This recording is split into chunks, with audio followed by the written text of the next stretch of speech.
Bismillahirrahmanirrahim. Assalamualaikum warahmatullahi wabarakatuh.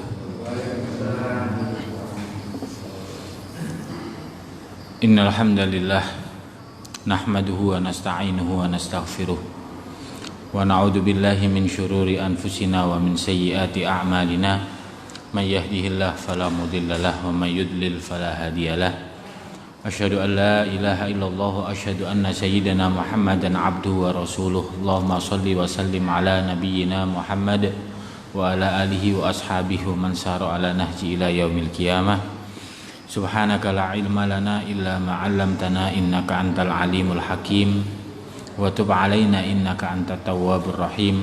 Amsayna wa amsal mulku lillahi walhamdulillahi la ilaha illallah wahdahu la syarikalah lahul mulku wal hamdu yuhyi wa yumitu wa ala kulli syai'in qadir. Ma'asyiral hadirin jamaah salat maghrib yang dirahmati oleh Allah. Bersyukur kepada Allah kita ucapkan alhamdulillah atas semua kenikmatan yang telah Allah karuniakan kepada kita. Semoga kenikmatan yang telah Allah berikan ini menjadi salah satu sarana bagi kita untuk semakin meningkatkan ketakwaan kita kepada Allah. Salawat dan salam kita haturkan kepada Nabi Muhammad sallallahu alaihi wasallam, pada para istri beliau, keluarga beliau, sahabat beliau, serta kita sebagai umatnya. Semoga senantiasa bisa meneladani, mengikuti sunnah-sunnah Nabi Muhammad sallallahu alaihi wasallam. Pada malam hari ini kita akan melanjutkan tadabbur kita, kajian yang saat ini memasuki lanjutan daripada surat Al-Lail. Pada pertemuan sebelumnya di surat Al-Lail terdiri dari 21 ayat. Kemudian ada beberapa riwayat yang menyebutkan tentang keutamaan surat Al-Lail, yakni bagaimana Rasulullah mengajarkan kepada Mu'adz bin Jabal ketika melaksanakan sholat isya agar menggunakan salah satu di antara 3 surat itu. Salah satunya adalah surat Al-Lail. Terus kemudian diawali dengan Allah bersumpah dengan menggunakan wal-lail, dengan menggunakan waktu malam. Allah bersumpah demi waktu malam yang telah gelap gulita atau menutupi cahayanya. Kemudian juga di ayat berikutnya wan nahari idza tajalla, demi siang yang telah membuka, menjadikan terang benderang. Ini ada 2 lawan, yang satu malam, yang satu siang. Kemudian Allah bersumpah lagi wa ma khalaqadz dzakara wal untha, dan demi penciptaan laki-laki dan perempuan. Sehingga di sini ada sesuatu yang berlawanan. Malam gelap gulita, siang terang benderang, ada laki-laki, ada perempuan. Maka apa yang menjadi objek manusia, objek dari sumpahnya Allah dalam surat Al-Lail ini adalah di ayat yang berikutnya, inna sa'yakum lasyatta, bahwa sesungguhnya usaha kalian itu adalah beraneka ragam. Sebagaimana ada malam, ada siang, ada laki-laki, ada perempuan, maka manusia pun juga begitu. Ada yang soleh, ada yang toleh, ada yang amalnya baik, ada yang gak baik, ada yang rajin ibadah, ada yang ahli maksiat. Maka Allah mengabarkan, seolah-olah mengabarkan bahwa kalau ada malam, ada siang, ada laki-laki, ada perempuan, ada baik, ada buruk, maka hendaknya kita menjadi orang yang baik. Apa kriteria orang baik yang diinginkan oleh Allah itu disebutkan pada ayat berikutnya. Inna sya'yakum lasyatta. Ayat berikutnya adalah fa amma man a'ta wattaqo. Tanda orang yang baik disebutkan ini adalah Fa amma man a'ta wattaqo, yaitu adalah orang yang rajin rajin bersedekah, rajin berinfak, wattaqo, dan juga dia bertakwa. Manakala seseorang berinfak dengan ketakwaan, ini yang diharapkan oleh Al-Qur'an. Maka ketika ada balasan terbaliknya, ada orang yang berinfak dan dia bertakwa, maka berarti ada orang yang berinfak tapi tidak bertakwa.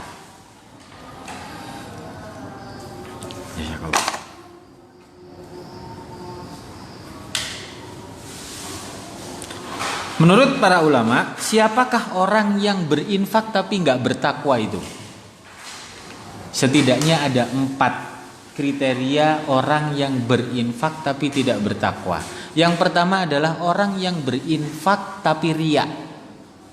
Amalnya banyak, umrohnya sering, hajinya sering memberikan nafkah semuanya, tapi yang dilakukan itu semata-mata adalah untuk pencitraan. Maka ini adalah orang yang a'to tapi dia enggak attaqo.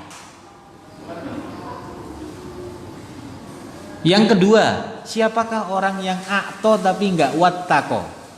Adalah orang yang beramal dengan ujub. Dia beramal tapi merasa sombong atas amalnya, sehingga menjadikan orang yang diberikan itu semakin kecil, dia merasa semakin besar, seolah-olah ini adalah orang yang a'to tapi belum wattaqo.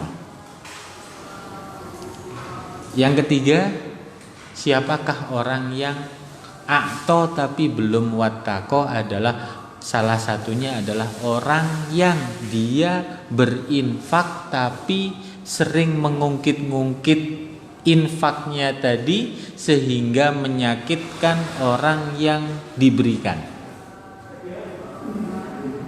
Sehingga Allah berfirman, ya ayyuhalladzina amanu la tubtilu shadaqatikum bil manni wal adha. Wahai orang-orang yang beriman, janganlah kalian batalkan infak sedekah kalian, zakat kalian dengan cara mengungkit-ungkit dan juga menyakiti orang yang diberi.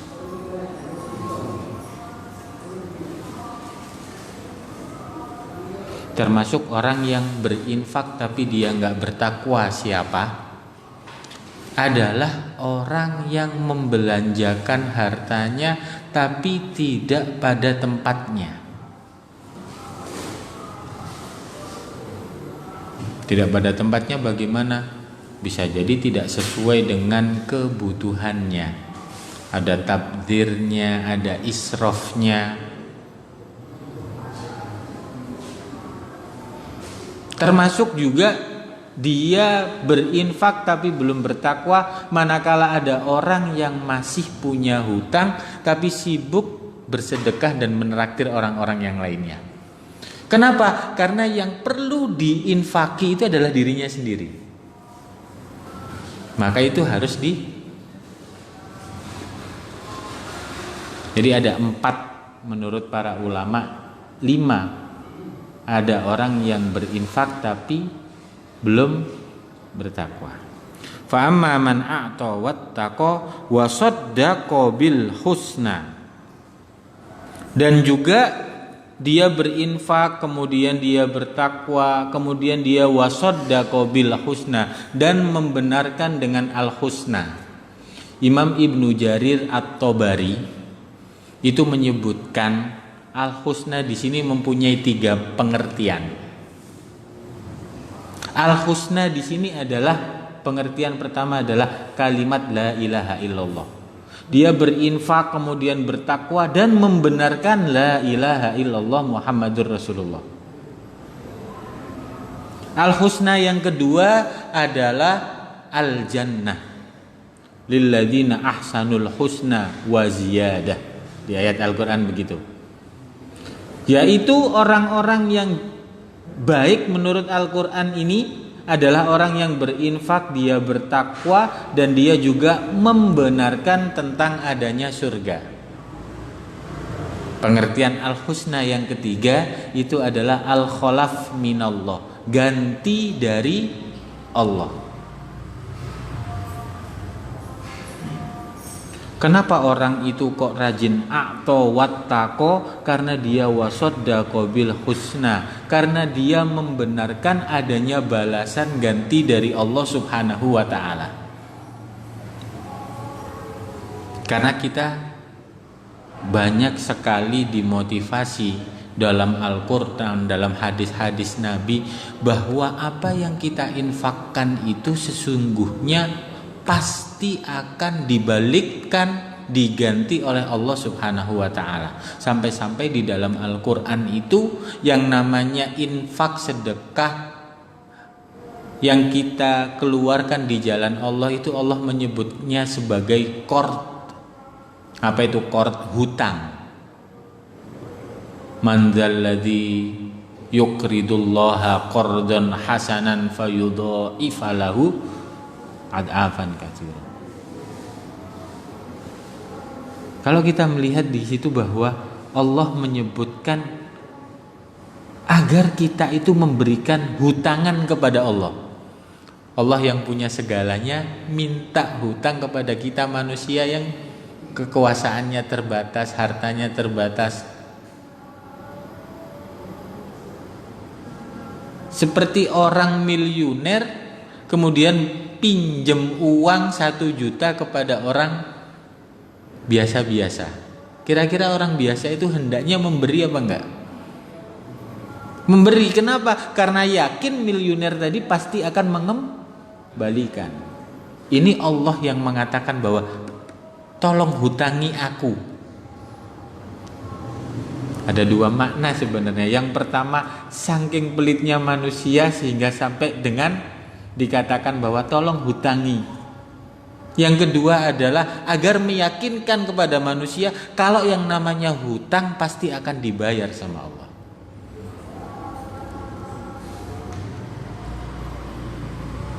Sehingga salah satu ciri orang yang beriman itu salah satunya disebutkan di sini. Kalau sudah melakukan hal yang seperti itu tadi, dia berinfak, dia bertakwa, dia membenarkan al-husna, maka apa yang akan didapatkan oleh orang yang demikian ini? Fasanu yassiruhu lil yusra, maka Allah akan mudahkan jalan bagi dia menuju kemudahan. Betul-betul dimudahkan. Sisi manusiawi saja, bukan bicara lebih dalam tentang Al-Quran. Kalau ada 2 orang kena musibah, kita sebagai manusia lebih senang menolong orang yang dermawan apa yang pelit? Sisi manusiawi. Dari mana? Orang yang dermawan. Kenapa? Karena dia punya rekod bagus, karena suka mempunyai akhlak yang bagus. Dan Allah berfirman, anfik unfik alaik, berinfaklah kepada hamba-hambaku, aku akan berinfak kepadamu. Kira-kira kalau sudah seperti itu, Allah akan beresin gak urusannya orang-orang yang suka berinfak dan bertakwa tadi? Diberesin.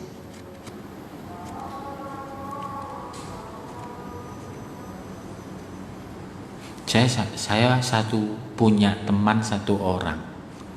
Itu kerjaannya itu hanya jamu tamu yang datang, tamu yang datang, tamu yang datang. Ada yang berkeluh kesah kalau dia punya dipinjemin, dipinjemin, ngasih uang. Itu yang namanya harta itu seperti Allah tundukkan kepada dia.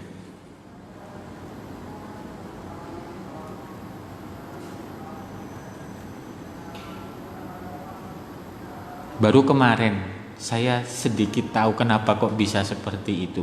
Saya nganter dia pingin lihat villa. Kemudian setelah melihat villa, di villa ini ada yang jaga. Villa ini mau dijual, teman saya ini pingin beli. Yang jaga villa ini sudah tua. Kemudian melihat villa, biasanya kan orang kalau mau beli itu kan dia merasa berkuasa, betul? Ini justru sebaliknya. Dia asistennya itu tiba-tiba mengeluarkan uang, dilipat-lipat-lipat. Saya pikir buat apa kok dilipat-lipat seperti itu? Setelah keluar disalamkan, nih Pak, buat ngopi. Baru kemudian jalan. Terus saya angen-angen. Sampai kantornya dia, kebetulan dia itu bawa amplop yang banyak, amplop coklat ngambil dari itu. Sedikit berkisah, tapi ada hubungan dengan faman a'ta wattaqa fasanuyassiruhu lil yusra. Orang yang suka memberi karena dia bertakwa dan membenarkan al-husna itu, maka fasanuyassiruhu lil yusra. Allah mudahkan urusannya, baik urusan dunia dan juga urusan akhirat. Terus ada satu yang datang untuk pembayaran. Dikasih pembayarannya, tolong hitung senilai 5 juta. Dihitung sama teman saya tersebut, ternyata kurang 200. Dan dia ngomong, ini nggak tahu apakah modelnya dia apa enggak, saya baru sadar sekarang. Mas, mohon maaf mas, ini sejuta, ini sejuta, ini sejuta, ini 800.000, ini kurang 200. Kemudian dia tertawa, oh iya tadi lupa buat beli bensin. Berapa tadi? 200, ditambahin. Setelah 200 itu di situ ada 3 orang. Dia ngambil 203, ini buat kamu, ini buat kamu, ini buat kamu. Kemudian saya termasuk yang kebagian. Kalau mungkin kekurangannya 300, mungkin tiap orang dikasih 300. Nggak tahu kenapa seperti itu. Fasanuyassiruhu lil yusra. Maka Allah ingin mengabarkan bahwa orang yang suka berinfak dan dia bertakwa karena dia membenarkan al-husna, maka Allah akan berikan jalan kemudahan, fasanuyassiruhu lil yusra, menuju jalan yang mudah. Mudah untuk apa? Mudah untuk menjalankan dunianya, mudah untuk menuju akhiratnya. Ini golongan yang pertama, seperti malam dengan siang, laki-laki dan perempuan. Golongan yang kedua apa? Fa amma man bakhila wastaghna. Sedangkan orang-orang yang bakhil, wastaghna, dan juga dia merasa mampu, merasa cukup. Salah satu yang membuat orang bakhil itu berarti salah satunya karena dia nggak butuh dengan orang lain. Ngapain aku ngasih dia, nggak ada faedahnya.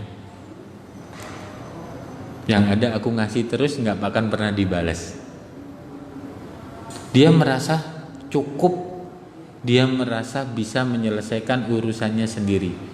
Fa amma man bakhila wastaghna, yang bermakna dia wakadzdzaba bil husna, dia mendustakan al-husna, mendustakan la ilaha illallah, mendustakan surganya Allah, mendustakan apa tadi?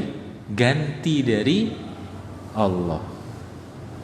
Maka kalau kita melihat salah satu tanda orang yang mendustakan agama itu bukan bagaimana.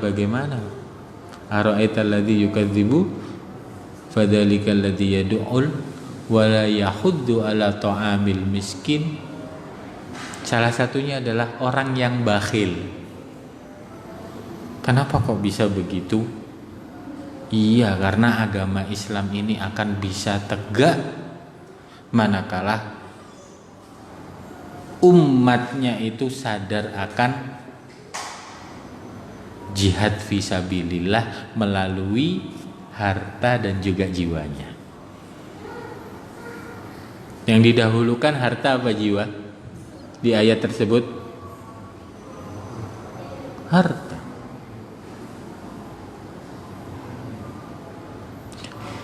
Jahadu fi sabilillahi bi'am walikum wa anfusikum.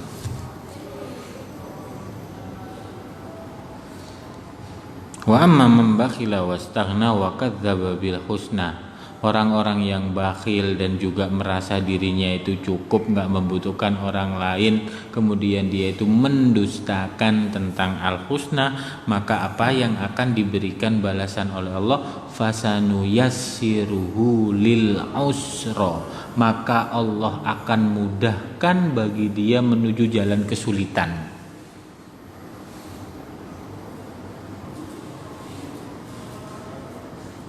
Kenapa kok bisa begitu? Orang yang bakhil itu biasanya hatinya itu sempit. Jangankan untuk untuk mencukupi kebutuhan dirinya sendiri itu dia harus perhitungan. Jadi sempit apa enggak? Mau makan milih yang murah, mau tidur milih yang enggak enak, mau apapun juga menyusahkan apa enggak? Tapi kalau orang yang rajin berderma, ya sudah, kita nikmati apa yang ada. Sehingga menurut para ulama itu, orang yang bakhil itu ya'ishu aisal fuqara wa yuhasabu hisabal aghniya. Orang yang bakhil itu hidupnya hidup kayak orang miskin, tapi ketika dihisab, hisabnya orang kaya. Pernah melihat model yang seperti itu? Hidupnya kayak orang miskin padahal hartanya banyak. Beda dengan orang yang dermawan. Kayaknya orang itu ada aja.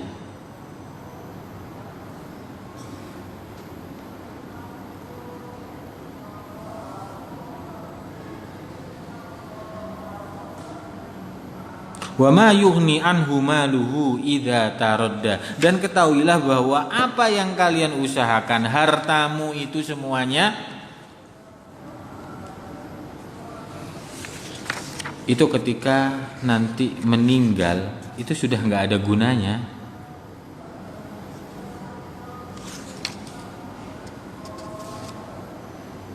Golongan yang pertama rajin berinfak, maka dia akan dimudahkan jalan menuju kemudahan. Orang yang bakhil maka akan dimudahkan menuju kesulitan. Sebenarnya ini adalah hubungannya dengan takdirnya Allah.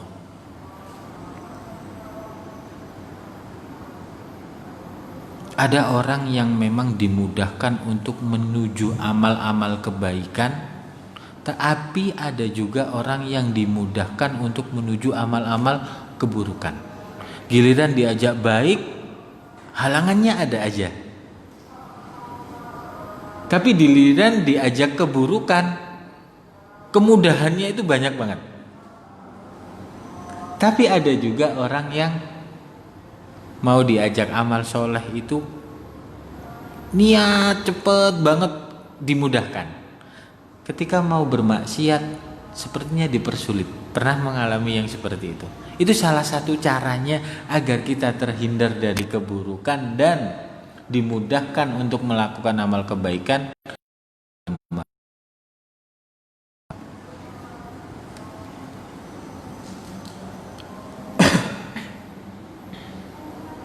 Memang ini adalah urusannya takdir, sehingga banyak sahabat-sahabat yang bertanya. Salah satunya Abu Bakar pernah bertanya, Umar pernah bertanya kepada Rasulullah. Saya ambilkan satu saja. Dari riwayat Abdullah bin Umar, Imam Ahmad meriwayatkan, Umar berkata, "Ya Rasulullah, apa pendapatmu tentang amal yang kami lakukan ini? Apakah untuk perkara yang sudah ditetapkan atau untuk sesuatu yang baru dimulai?"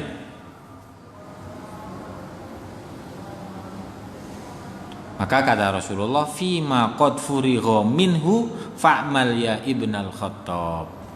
Untuk perkara yang telah ditetapkan, maka teruslah beramal wahai Ibnul Khattab. Amma man kana min ahli sa'adah fa innahu ya'malu lis sa'adah. Kalau memang orang itu sudah ditakdirkan untuk menjadi orang yang akan mendapatkan kebahagiaan, maka dia akan diarahkan menuju amal-amal menuju kebahagiaan. Wa amma man kana min ahli syaqa fa innahu ya'malu lisyaqa. Dan barang siapa yang sudah ditetapkan takdirnya menjadi orang yang sengsara, maka dia akan melakukan perbuatan-perbuatan yang menuju kesengsaraan. Kemudian kita bertanya, loh, bukankah ada di Arba'in Nawawi bahwa semuanya itu sudah ditetapkan?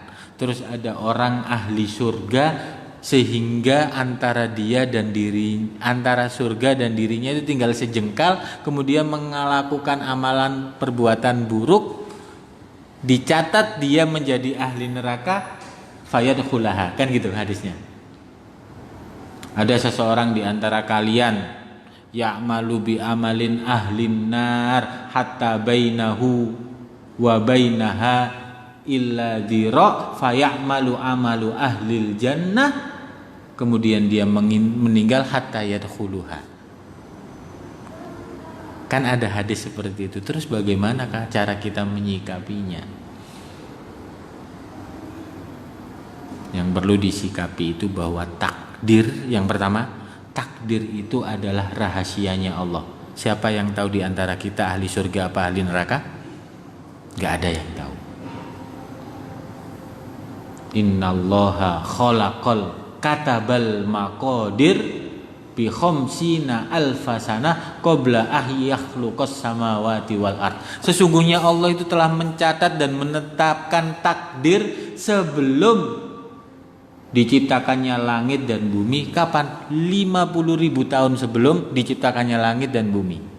Jadi kita nggak tahu sebenarnya ahli surga apa ahli neraka. Terus apa yang harus kita lakukan? I'malu fakullun muyassarun lima khuliqalah. Yang diperintahkan oleh Allah adalah kita diperintahkan untuk beramal. Semua orang akan dimudahkan menuju takdirnya masing-masing.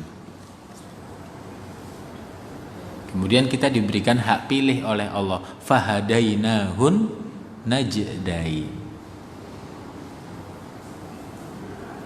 Mau makan pecel atau rawon, siapa yang bisa memastikan nanti takdirnya kita rawon apa pecel?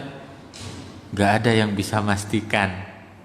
Kita bisa memilih. Baru ketika milih pecel, sebetulnya Allah telah menetapkan takdir kita itu makan pecel. Gitu bisa dipahami. Maka nanti gak ada orang yang bisa mendebat Allah. Loh kok bisa Allah? Aku ditaruh di neraka. Kan engkau sendiri yang menetapkannya di neraka. Jadi gak bisa.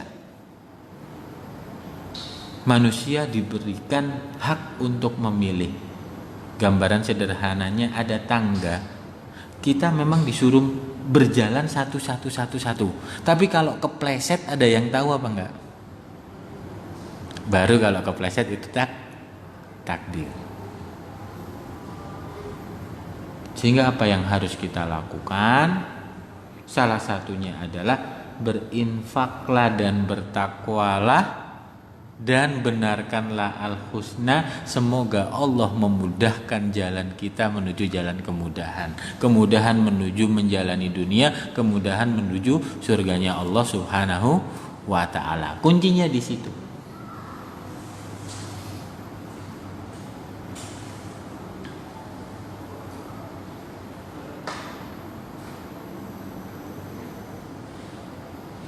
Tapi kalau orang-orang yang bakhil, fa amma man bakhila wastaghna wa kadzdzaba bil husna fasanuyassiruhu lil usra wa ma yuhni anhu maluhu idza taradda. Harta yang banyak yang dia bakhilkan tadi ketika meninggal bermanfaat nggak bagi yang meninggal?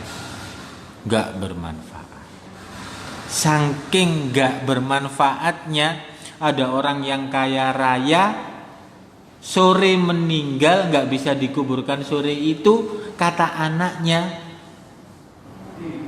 Pak, Bu, yang hadirin hadirat yang datang, insya Allah jenazah bapak akan diinapkan malam ini di rumah duka. Diinapkan itu numpang apa enggak berarti? Padahal rumahnya sendiri yang meninggal, anaknya tega mengatakan diinapkan.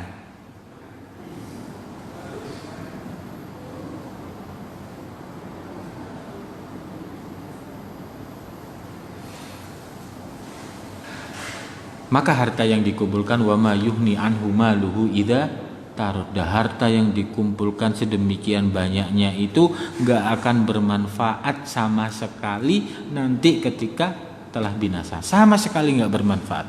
Sayang. Yang enak malah seandainya, ini contoh sederhana nih, contoh sederhana. Ada entah suami atau istrinya meninggal. Ini orang kaya betul. Hidupnya pelit. Kemudian pasangannya ini menikah lagi dengan orang yang soleh, rajin berderma. Ini harta yang warisannya tadi itu menjadi pahalanya yang baru, pasangan yang baru apa yang lama? Yang baru, ya kan? Yang lama cuma capek ngumpulin saja. Dan kita nggak pernah tahu usia kita sampai kapan. Maka rugi sekali ketika kita punya harta menjadi orang yang bakhil. Menikmati hidup nggak bisa. Mau keluar negeri, mau makan enak dikruskan dengan rupiah. Kira-kira jadi makan apa enggak? Kalau sekali makan ini hitungannya kalau dirupiahkan satu piring sudah 500.000 ini. Nggak jadi makan. Apa? Indomie aja dah. Hartanya banyak. Disulitkan nggak sama Allah seperti itu? Fasanuyassirhu lil usra. Baru di dunia disulitkan, apalagi di akhirat. Sehingga nanti la yazalu qadama abdin hatta yus'ala an arba. Manusia itu nggak akan bisa melangkah sebelum ditanya 4 hal. Salah satunya adalah harta. Min aina iktasabahu wa fima anfaqah. Nyarinya dulu dari mana? Nyarinya sudah ditanya. Wa fima anfaqah, dihabiskan untuk apa? Ditanya 2. Yang lainnya cuma ditanya 1. Usiamu dihabiskan untuk apa? Masa mudamu dihabiskan untuk apa? Ilmumu kamu habiskan untuk apa? Giliran harta, dapatkannya gimana, nghabiskannya gimana, ditanya. Maka berat.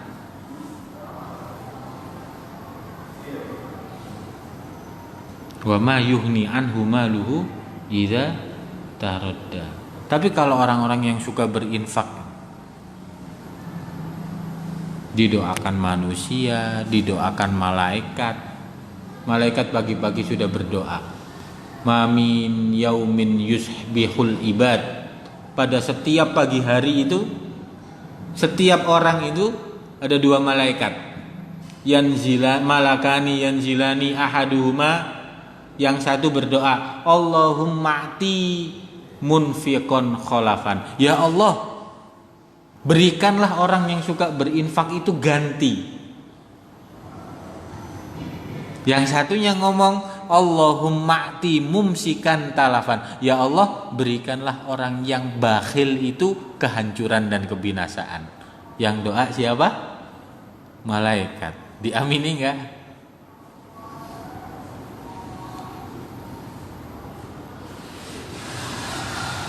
Baru ayat berikutnya.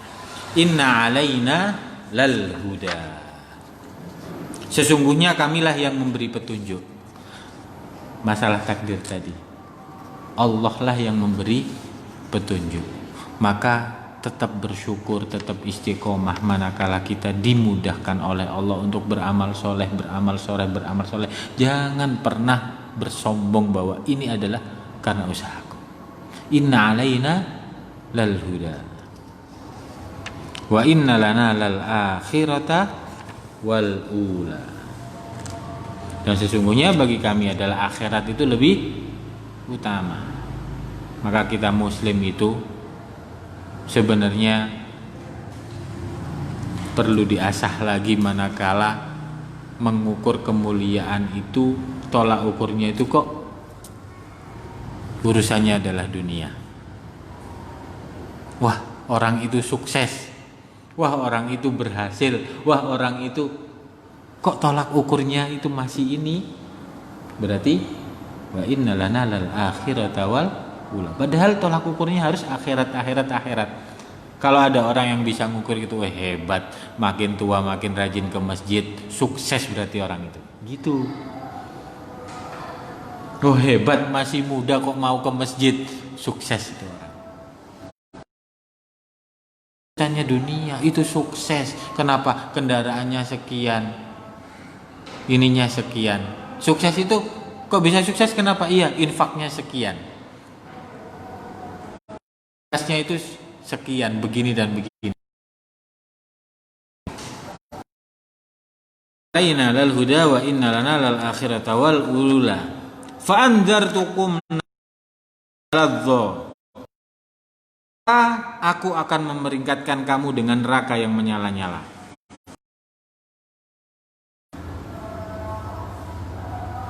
Nu'man bin Bashir pernah mengatakan bahwa Rasulullah itu pernah khutbah, anzartukumun nar,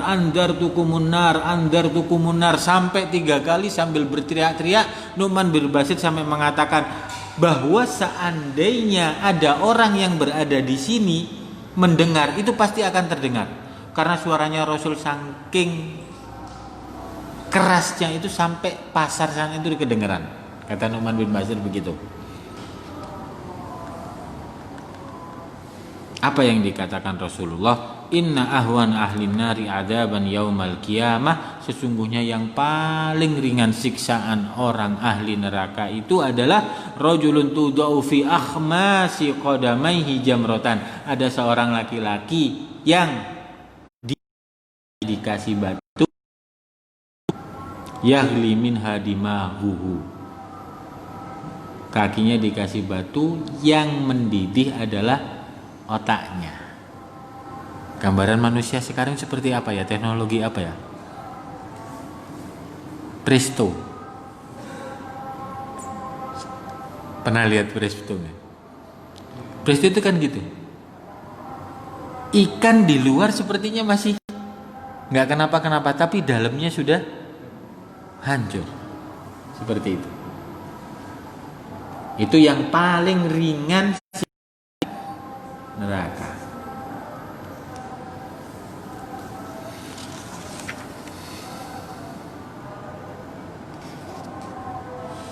Tapi Rasulullah kemudian memberikan kabar gembira, kullu ummati yakhununal jannah illa man aba. Setiap umatku itu pasti akan masuk surga kecuali bagi yang enggak mau. Loh, emang ada yang enggak mau ya Rasulullah? Ada. Siapa itu? Man aba. Barang siapa yang mengikuti dia akan masuk surga. Waman asoni faqad aba. Dan barang siapa yang memaksiatiku, tidak taat kepadaku, maka dia sesungguhnya enggak mau untuk masuk surga. Wa sayujannabuhal atqa. Dan akan dijauhkan dari neraka orang yang paling bertakwa. Siapa ini? Asbabun nuzulnya ini, sebab turunnya ayat ini, wasayujannabuhal atqa, kami akan jauhkan dirinya dari orang yang bertakwa. Ini tentang Abu Bakar As-Siddiq. Kenapa Abu Bakar As-Siddiq itu kok begitu? Karena Abu Bakar As-Siddiq di awal-awal Islamnya itu, Abu Bakar itu bertetangga dengan Umayyah bin Khalaf. Umayyah bin Khalaf ini suka menyiksa budak-budaknya, salah satunya adalah Bilal. Maka mendengar yang seperti itu, melihat yang seperti itu, kemudian dorongan dari agama yang mengajarkan seperti itu, maka Abu Bakar ini membebaskan Bilal. Padahal sebetulnya Bilal ini adalah budak yang biasa saja, keistimewaannya nggak ada terlalu istimewa. Karena sering membebaskan budak, sering menghabiskan hartanya di jalan Allah, Bapaknya Abu Bakar ini manggil Abu Bakar, wahai Abu Bakar, kamu itu kok sering menghambur-hamburkan uang dan membebaskan budak. Sebenarnya kalau kamu ingin bebaskan budak, mbok yo milih-milih. Milihlah yang mungkin agak kuat, yang bagus, biar nanti bisa bermanfaat bagimu, bisa menolongmu. Maka kata Abu Bakar, loh, sebenarnya aku melakukan ini alladzi yu'ti malahu yatazakka, yaitu aku niat berinfak ini yu'ti malahu yatazakka, untuk mensucikan diriku. Udah habis nih. Wa ma li ahadin min ni'matin tujza illa btigha'a rabbi wajhil a'la wala saufa yardo. Tujuannya adalah innama nut'imukum liwajhillah la nuridu minkum jazaan wala syukura. Berinfak, membebaskan budak, semuanya itu tujuannya hanya untuk mengharapkan keridhaan Allah, gak mengharapkan pujian dan juga gak mengharapkan balasan. Itu yang seharusnya kita lakukan manakala kita berinfak. Subhanakallahumma wa bihamdika asyhadu an la ilaha illa anta astaghfiruka wa atubu ilaik. Assalamualaikum warahmatullahi wabarakatuh.